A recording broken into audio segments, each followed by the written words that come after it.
नमस्ते दोस्तों, आपका अपने यूट्यूब चैनल एग्जाम्पल में आपका हार्दिक स्वागत है। देखिए दोस्तों, आज का वीडियो आप सबके लिए मोस्ट इंपोर्टेंट होने वाला है, क्योंकि इस वीडियो में एलएलबी फर्स्ट सेमेस्टर में जो आपका पेपर होता है विधि शास्त्र का, उसमें पूछे जाने वाले मोस्ट इंपोर्टेंट क्वेश्चनों को इस वीडियो में कवर करने वाले हैं।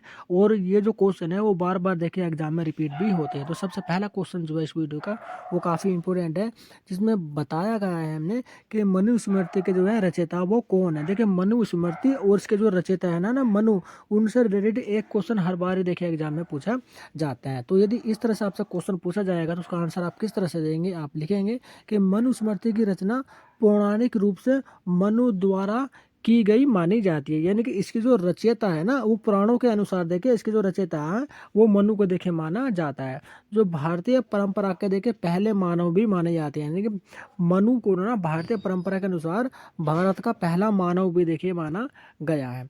और आगे अगर बात करूँ, लेकिन कुछ विद्वानों का मानना है कि यह जो ग्रंथ है ना वो कई ऋषियों के द्वारा देखे समय के साथ संकलित किया गया है। कुछ विद्वानों का यह भी मानना है कि यह जो ग्रंथ है मनुस्मृति इसे कई ऋषियों जैसे कि आपका भृगु के द्वारा देखे समय के साथ देखे संकलित किया गया है। ठीक है। और इसमें आगे लगा जिसका देखे रचना काल जो है ना, अब अगर मैं बात करूँ मनुस्मृति का जो रचना काल है वो आपका 200 ईसा पूर्व से लेकर 200 ईस्वी के मध्य देखे माना गया है। और इसमें सामाजिक नियम और कर्तव्यों का देखे वर्णन किया गया है। जैसे कि आज की डेट में वर्तमान समय में बात करूँ तो भारत में संविधान के अनुसार देखे देश चलता है। प्राचीन काल में क्या होता करता कि मनुस्मृति के आधार पर देखे देश को देखे चलाया गया था, जिसमें आपका जाति और धर्म के आधार पर व्यक्तियों को देखे आपका उनके कर्तव्य का देखे पालन किया जाता था। ठीक है। तो उम्मीद करता हूँ यदि मनुस्मृति से देखे आपका क्वेश्चन पूछा जाएगा और आप इतना लिख के आ जाएंगे तो आपको नंबर देखें यहाँ पर आपसे मिल जाएंगे। इसमें क्या होता है ना, आपको शॉर्ट क्वेश्चन देखें यहाँ पर आपसे पूछे जाते हैं, तो उसके आधार पर देखें मैं ये वीडियो में आपके साथ शेयर कर रहा हूँ। हालांकि विधि शास्त्र के 2 पार्ट में ऑलरेडी अपलोड कर चुका हूँ, जिसमें मोस्ट मेन क्वेश्चन देखे बारे में मैंने आपको बताया। यदि आप उन 2 पार्ट को अच्छे से देख लेंगे और इस पार्ट को अच्छे से देख लेंगे तो विधि शास्त्र के हर एक क्वेश्चन का देखिए आप आंसर जो है बहुत ही अच्छे से लिख पाएंगे। तो नेक्स्ट क्वेश्चन यहाँ पर आपसे पूछा गया है कि ओलियर वेंडल जो होम्स हैं वे आप कौन है, यानी कि इनके बारे में आप क्या जानते हैं। आपका ओलिवर वेंडल होम्स।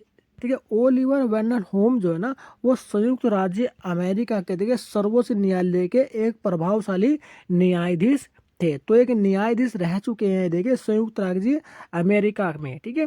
जो अपने गतिशील विचारों जैसे कि आपका महान असंतुष्ट के रूप में देखिए प्रसिद्ध है और स्पष्ट और वर्तमान खतरे के सिद्धांत के लेके जाने जाते हैं। ये जो जस्टिस होम है ना ये अपने वर्तमान खतरे और स्पष्ट के लिए देखिए संयुक्त राज्य अमेरिका में वो जाने जाते हैं। और ये इनका देखिए सिद्धांत भी है, स्पष्ट और वर्तमान खतरे के सिद्धांत के लिए देखिए जाने जाते हैं, जो अभिव्यक्ति की स्वतंत्रता की देखिए रक्षा करता है। उन्होंने 1902 से लेकर और 1932 तक सुप्रीम कोर्ट में देखिए सेवा दी है संयुक्त राज्य अमेरिका के, और कानून को तर्क की बजाय अनुभव से देखिए आप विकसित किया है। यानी कि जैसे जैसे ये कानून के देखिए फैसले सुना देते उन्हीं का अनुभव के अनुसार देखिए इन्होंने देखिए कानून को देखिए विकसित किया है और माना है।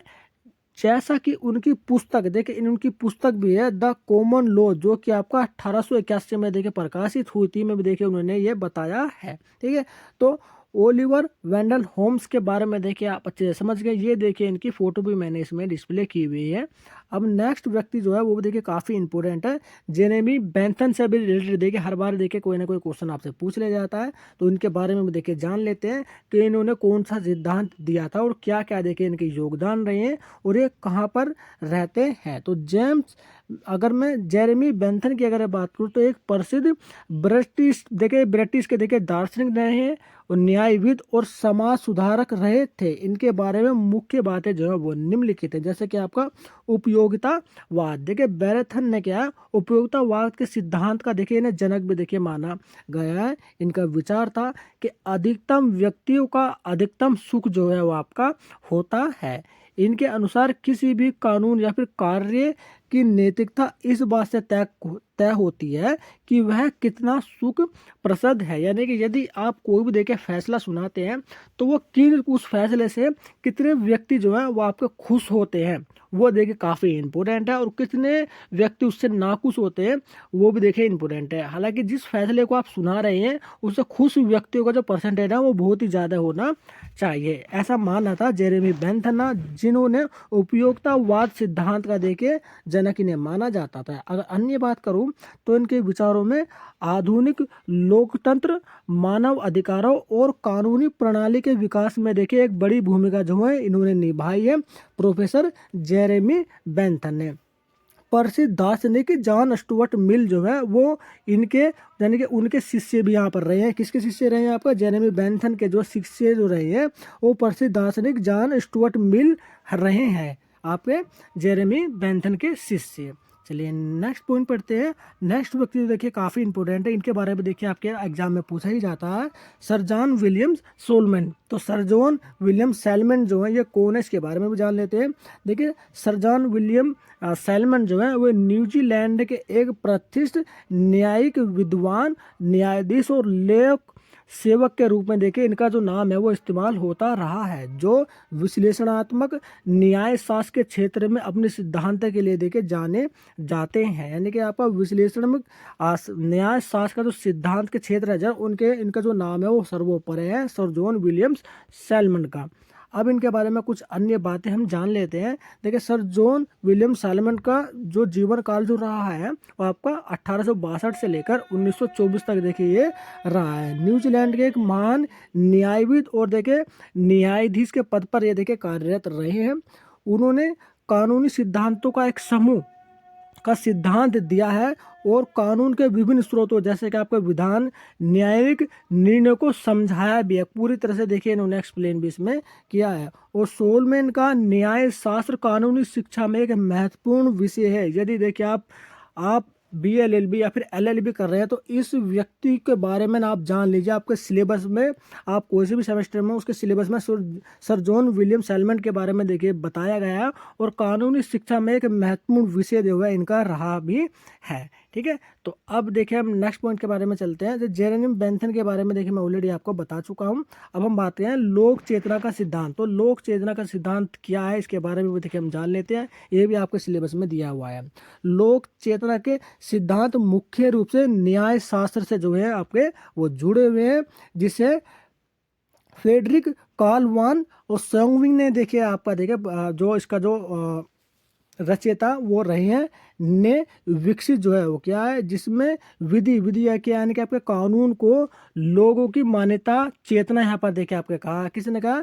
विधि कानून को लोगों की सामान्य चेतना जो है कहा है आपका, किसने क्या है वो सेंगवी ने कहा। लोक चेतना के सिद्धांत के अनुसार रीति रिवाजों और परंपराओं से उत्पन्न होता हुआ देखिए उन्होंने माना है, जो भाषा के तरह विकसित होती है और राष्ट्रीय भावना के अभिन्न अंग जो है वो होते हैं। यह सिद्धांत कहता है कि मानव किसी विधान मंडल द्वारा नहीं बनाया जाता है। यानी कि जो कानून जो है ना मानव के लिए जो कानून बनाए जाते हैं वो किसी विधान मंडल के द्वारा नहीं बनाया जाता है, बल्कि जनता के अंतर्निहित भावना से विकसित जो है वो आपका होता है और उसे संहिता बंद किया जाना चाहिए। तो ये इनका एक इम्पोर्टेंट देखिए सुमसिम रहा है।